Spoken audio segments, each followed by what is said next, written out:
Hello and welcome. This is Johnny from SkyCiv. Today I'll be showing you how to import and trace an image in our new software CloudCAD.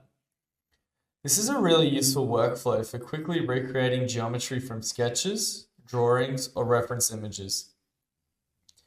To get started, you can either upload an image using the import tool or simply drag and drop it onto the canvas. To scale your image, double-click the image, press Scale by Length, and set a known length from your image. In my example, I'll be using 10/350.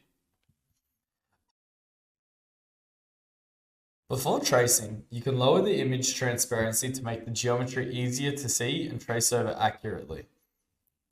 Next, we can begin tracing the geometry using polylines. This can be activated by pressing Ctrl L. Holding Shift while drawing will lock your lines to stay straight, making it easier to keep everything aligned. Additionally, you can continue tracing the full shape using snaps and grid references where needed. Once complete, you'll have a clean geometry ready for further use. That's how you can quickly import and trace an image in CloudCAD. Another feature is the ability to export drawings to S3D.